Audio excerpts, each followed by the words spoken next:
Hello and welcome to that kind of video where I talk all about what Tinto Talks has been talking about, looking at the developers' responses to your replies, feedback, reviews, and all that kind of good stuff. And as always, we are going to begin with the Saturday building. There's not much to this one. We have the Fabricops farms, various plant fibers essential for producing ropes, shoes, clothes, and other goods needed by our population. By cultivating these crops, we can rely on our own production and reduce dependency on imports.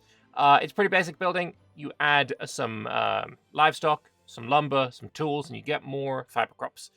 Just one of those kind of RGO buildings that will aid you in getting more resources. Nice. But that's that. Let's have a look at the situation in Scotland. We have the Scotland Tinto flavor. And of course, we have the Civil War at the start of the game, and I have some thoughts about this. Thoughts that I do want to get your, responses to, your reactions to, your thoughts on. But we'll get into that. First of all, we have here High Quality Pink saying, "Is it possible for cultures to have their own icon besides the usual two mask icons?" No, there's simply too many cultures in Project Caesar for that to be feasible, and we've seen just how many there actually are. Which is just a lot. Can Scotland switch cultures via regular game mechanics to Gaelic or Highlander? Yes, a country can swap its primary culture with any accepted culture for a cost. I think we already knew this. I feel like I've seen this somewhere before, but, either way, that's cool information. What is the bear and jester sign? Is it similar to the character traits in EU4? Yes, they are indeed character traits, and he's talking about these ones here. Jester here and the bear right here. Purple is a ruler trait, while red indicates a general trait. In this case, it's babbling buffoon and hardy warrior. No indication on what effects those currently have, though. Shouldn't Edward Balliol be of Norman culture, same as the majority of the nobility in Scotland? So there is the assumption that Anglo-Norman and Scoto-Norman are essentially absorbed into the English and Scots cultures by this point. The lingering influence of the Norman conquest is represented already by the fact that most of the British countries have a Norman court language. Good to know. Is there any content to reflect the Balliols were closely tied to the English? Something like an event that allows England to make them a vassal of the Balliols if the Balliols win the Civil War. Yes, England expects the Treaty of Newcastle to be fulfilled if Balliol wins. So Scotland becoming an English vassal and ceding border provinces to England. But Balliol can choose to renege on it, and if we want to know what that looks like, it is here. It will end up looking something like this. England gaining a substantial amount of territory and Scotland itself becoming a vassal. And if you think this is going to happen sometime in 1340s, right? If let's assume that the Civil War isn't going to be over in like 3 years. This is going to happen sometime early 1340s. And you are, as England, going to have united the entirety of Great Britain. Not the whole British Isles, just the island of Britain, right? You'll have all of Scotland, all of Wales, Cornwall, England, the whole island will be under your control. 100 years before the start of EU4, where you have none of Scotland. You are going to be in a fantastic position. I honestly do think that England is going to be a stronger country in EU5 than it is in EU4. And in EU4, it's already up there for being one of the stronger countries. Certainly, definitely up there with the richest possible countries in the game, if not the highest potential for, for economic, exceptionalism. And we're gonna get a very, very strong England in EU5 as well. And yes, I'm going to continue to call it EU5. No, I don't have any confirmation that that's what the title is. It's just, that's the assumption I'm going to go with. I don't know. I keep getting comments saying, "Oh, you don't know it's going to be EU5. Stop saying it." No, I won't. But yeah, England might be a bit of a powerhouse. Does Edward de Balliol also get an event to potentially swap over to the Highlander culture like David does, or is it unique to the Scotland tag at the start of the game? So Balliol is in his 40s at the start of the game, which is past the age where one might normally culture switch. He's also so far removed from the Gaelic world that if he wins the Civil War, Scotland doesn't even get Highland culture as accepted. So maybe that is something that England might have to deal with. If they become giga powerful, they won't have the Highland culture accepted. Maybe by the time you end up integrating Scotland and forming that Great Britain, Highland culture will be accepted by Scotland, and therefore maybe it will be accepted by Great Britain. Though we don't know what the mechanics of formables are yet. In that regard, so who knows? I thought all civil wars would offer that option, basically saying, when you lose a civil war, you get to play as the side that won. Is this one in particular because it was in a civil war before the start date and therefore required specific work to make it happen, or is the civil war things changed? So it is the base behavior of all civil wars, and this GIF is annoying me, so I'm going to scroll up a little bit. It's the base behavior of all civil wars. It was just reiterated in case people hadn't read or didn't remember the other post. I have opinions on this. And I don't know if I am going to be the majority opinion, minority opinion, baseline, average opinion. I don't know. So I would like to get your thoughts on this. I am of the opinion that for countries that start the game in a civil war, you should not get the option to switch to the victor. You should not get that option. I am also of the opinion that of scripted disaster flavor, civil wars that happen in the game should also not get that option to switch at the end of the civil war. You should get the option at the start of a civil war on which side you wish to back, but at the end, no. Because I am of the opinion that it is far too easy and tempting to basically, especially because of the fact that this game is so heavily reliant on population as a way to measure a country, and fighting a civil war is so terrible for your population that it is for the best to just, I get to play as the winning side, let me just lose real quick. Save the pops, stronger country at the end of it. And I feel like that's maybe a bit too tempting, and especially in this case, right? I think if you are somebody who's going to replay Scotland multiple times over the course of the years that you will be playing this game, sure, maybe one time or more than one time, I don't know, you will play as Scotland, you will beat Balliol, and then you'll be like, yes, I did it. I am now Scotland, Scottish Scotland, Alba, whatever. Got it. Fantastic. But maybe in future playthroughs, I've done the Civil War. I just want to play as Scotland. Let me just start as Balliol and lose. I want to play as... I don't actually know why one would play as Balliol if you just instantly get vassalized by England, but I don't want to play... I want to play as the more English sided Scotland. Let me just play as Scotland and lose to Balliol. Get it over with. Have a stronger country at the end of it. And I think this is especially going to be prevalent when starting as Balliol and losing to Scotland, for sure. More so than the other way around. But I honestly think that is going to be the standard, especially in multiplayer. I don't see too many people signing up as Scotland. I think a lot of people will sign up as Balliol and then lose to Scotland intentionally in order to play as Scotland. I think for generic civil wars that happen because you fucked up your country, that's fine, right? Because you're already... it's your punishment, right? For playing badly or screwing up in some way to have a civil war, and then when that civil war fires, sure, let you play the winning side so that you're not completely kicked from the game. But for a country that starts the game in a civil war, no. I'm very heavily against that. And I think, again, the same result would be applicable in the flavored, scripted civil wars as well. Give the player the option of which side they wish to back at the onset of the civil war, and then make the player stick with that choice.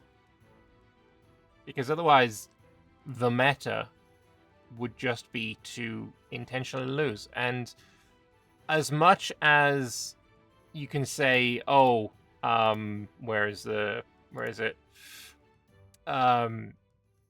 Phoenicia here is saying, oh, you can start one side, throw, switch to the other side. Sure. As much as you can say that it's probably more fun to win with the side you want to end up playing with. Sure. It's also probably more fun to have more pops. Because if you think about it, and the two examples here I know of for a fact is England or Britain and the United States. Per population, the two most devastating wars, or I guess the most devastating war to the English, British, whatever population in English history was the English Civil War. We lost more Brits in the Civil War than we did in World War II. For the USA, the most devastating war that they have ever been involved in was the American Civil War. They lost more Americans in the Civil War than they did in World War II. And I just think with pops being such a vital and important resource, the literal lifeblood of your country, the ability to just say, you know what, I'll just play as the victor here. I think it will be too tempting for people to just decide to lose as fast as possible. And I don't really like that temptation exists, even if you are the kind of person who will not succumb to that temptation.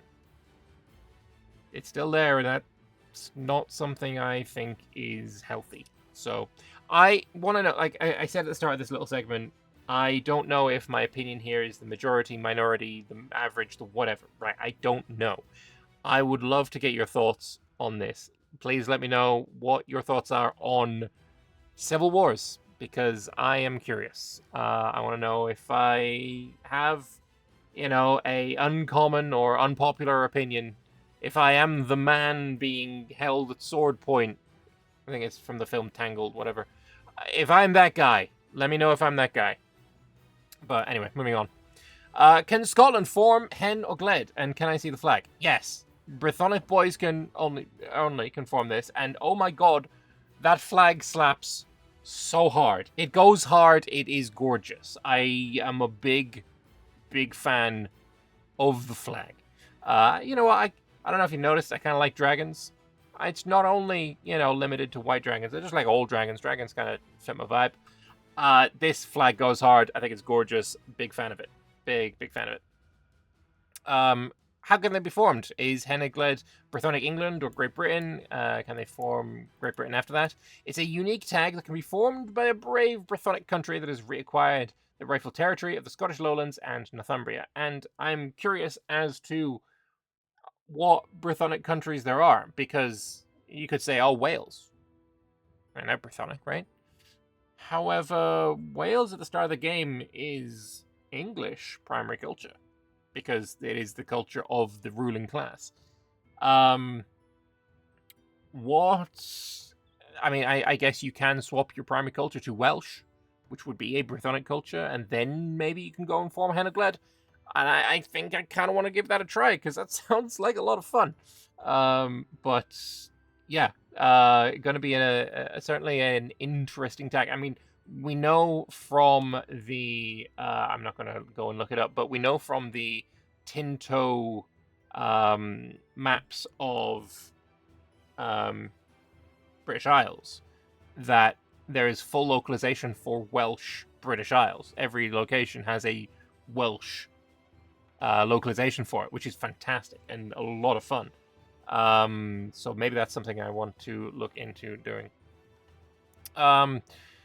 Most of the advances and reforms we've seen are smaller things, 10% towards this, 5 progress towards that, blah, blah, blah, on a unit building. Is there anything on the level of the Duan, Siberian Frontiers, Egyptian Modernization, or Doom?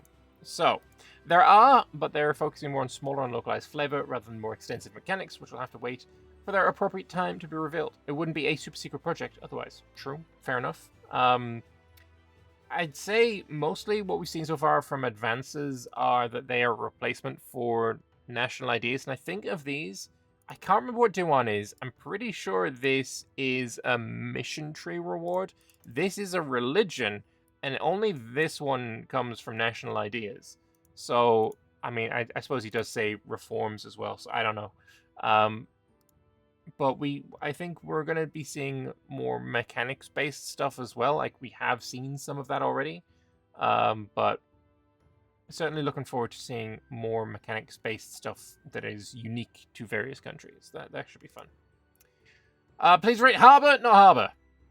Centralization, not centralization, so on. Use British versions as that is a true English. I'm not going to lie, I agree with the guy. I do agree. I think the game should use British English, and I guess, you know, the argument is that us British are used to seeing incorrect spellings, and we are smart enough to know that, you know, it's not something to do a bug report about. It's not something it's like, you spelled this word wrong. Maybe the Americans can't, you know, reach that. No, I'm joking. Of course they're smart enough. No, but I don't know. I maybe I'm biased because I don't know if you noticed that I'm British. But I do think this just looks better and it sounds better. Like, this is how you pronounce harbor. Harbor. It's not harbor. It's harbor. So it's better, right? It just is better. And I do wish the game would have the option of British English. Guy says here, historic accuracy and joy. I mean, we all are here, right? Can there be a setting for American British English or the language settings? Yes, please. I disagree with the no. Please. I mean, sure have, you know, simplified English as an option. Even have it as the default option. I mean, it shouldn't be, but you know, even have it as the default option. But like, give the Brits and the vast majority of the English-speaking world, I will point out, it is just America that uses American spelling. Canada uses a bit of both. Australia uses most of British English. India uses British English. The vast majority of the English-speaking world uses British English spelling. So, honestly, it should be the fucking default. It shouldn't just be not used at all. And yeah, this is something I feel strongly about, because it just makes sense. Makes sense. It just makes sense. And I think it is the wrong thing to do. I do honestly think it is the wrong thing to do. Anyway, right, yeah, I'm going to love that comment because it is correct. It is simply just correct. I can't pronounce this, but Yukiza saying, Kingdom of Scotland. No. Riogacad's Nahalalba. Nailed it. Scotland's name changes to Alba if their court language or primary culture's language is Gaelic. That is fantastic. I keep saying that I like endonyms. Exonyms, bad. Endonyms, good. And this is one of those, just one of those examples, right? Their court language changes to Gaelic. Their Scotland's name changes to Alba. Fantastic. I love that. I think that is fantastic. That should be all over the place. You know what? Maybe if the court language of the Romans is Romaica, which is what they called Greek, again, it shouldn't be called Greek in the game because that's not what they fucking called it, then maybe, you know, Basiliaton Romaian should be the name of the country. Just say that could be cool. That could be nice. Can Scotland switch cultures? We already saw that. Apologies for going over it again. But yeah, fantastic. That's the Scotland stuff. Let us move on now to the responses to the dev diary that we had on Wednesday, which is basically on people's feedback. And this dev diary went over incredibly well. I just want to have a quick gander and see. Yeah, this is earned. This was definitely earned, right? We have, what's that, like 400 or something agrees to 4 disagrees. Whoever these 4 are, like, brother, why? What exactly did you disagree with? I don't understand why, because this dev diary was basically a litany of, here are the things that were not to community's expectations and the things that we wanted to change. And, oh, look, here are all the things we changed based on your feedback. And that is what these Tinto talks are all about. This was a, by any metric, amazing dev diary. I don't understand what it was to dislike. I just don't. Everything here was amazing. But anyway, let's go over some of the responses as well. Developers listening to the community in this day and age, in this economy. Paradox is truly the advent of innovation. And I don't want to shit on other, Paradox teams, but I do think it is very much a Paradox Tinto thing, right? I'm not saying that the other teams don't do community interaction and responding to feedback, but I will say none of them have done it to this level. None of them have done it to the level of Tinto. Like, this is something quite above and beyond. And I think that does bear pointing out. This level of community interaction and feedback responses is unique.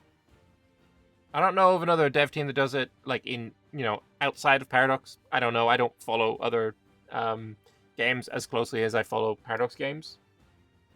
But even within Paradox, this is above and beyond.